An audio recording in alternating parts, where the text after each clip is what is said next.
For all of that and more, Cassandra Windsor, Chief Economist at CEDA, joins me now. Hi, Cassandra. Great to see you. So if we look at the highs and lows of 2023, what kind of score would you give the year? Look, I think we did pretty well. If you think about coming into 2023, there's a real concern that this might be a year that we slip into recession, as the RBA was trying to balance the trade-offs between bringing inflation down and the impacts that has on economic growth. So there's been calls all year, can they get to the soft landing? And I think as we get towards the end of the year, it seems like they have managed that soft landing. So inflation is still not as low as we'd like it to be. There's still more to go there. But economic growth has been reasonable. It's been lower than previously, but it has been fairly reasonable. And I think the other real win of 2023 has been the labour market. So the unemployment rate, even though it ticked up a little bit in yesterday's figures, has remained remarkably low, and labour markets have been really resilient. We've got a high participation rate. We're starting to see a little bit of wages growth coming through, although not enough to offset inflation. But we have seen really strong labour markets, which is helping a lot of people in the community. When we look at the overall labour market, and particularly one of the factors that the RBA is focused on, productivity, we've also had the MYEFO released from the government. What stood out to you there in terms of how productive we all are? Yeah, look, productivity has been one of the big stories of this year. And we've seen the recent figures over the last couple of years in particular. Productivity growth has been incredibly low. And I think what's also really concerning there is there are plenty of explanations for the last couple of years. It's been very unusual when we've had COVID and all the impacts of that. But what's really concerning is when we look at productivity figures over the past few decades, and we've had much, much lower productivity growth kind of every decade going on. And productivity growth is the most important thing to improving living standards going forward. MYEFO was pretty good set of numbers that came out this week with some really standout, a budget surplus and a bigger budget surplus than had previously been announced. A deficit coming up next year, but not that unlikely that we might actually turn that into a surplus as things progress. So we've had a lot of positives there, but the productivity challenge remains.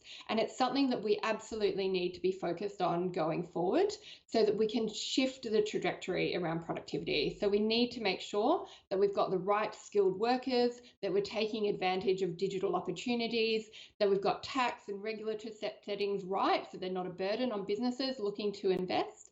And we've got everything set up to make the most of the workers, the workforce, and the resources that we do have here and have improving living standards for all of us.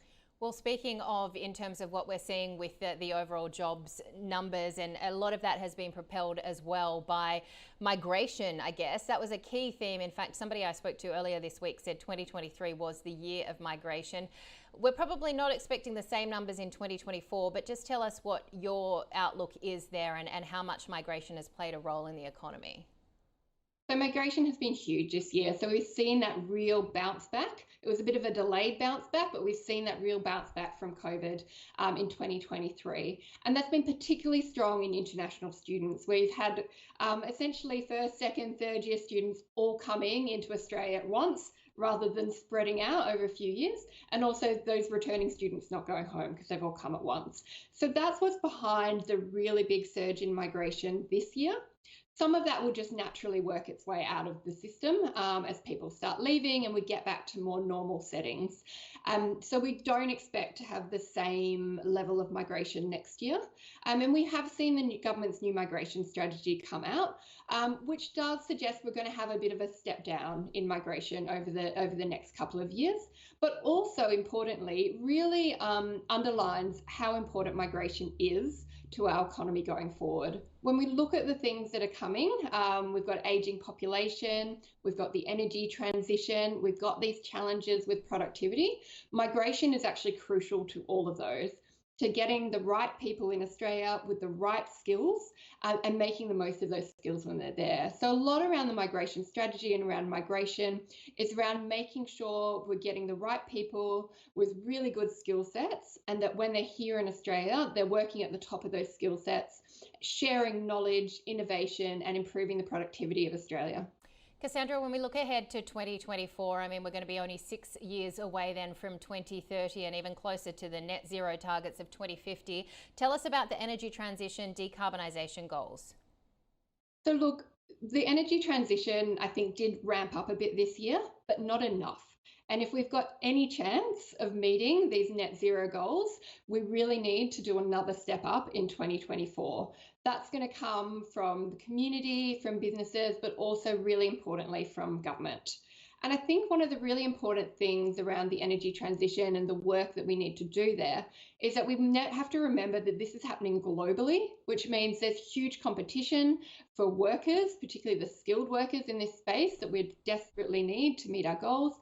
There's huge competition for resources, and there's likely to be some supply chain challenges there. So we need a lot of coordination, and we really need to step it up a level if we're going to make any progress on getting towards these goals. We can't leave it any longer.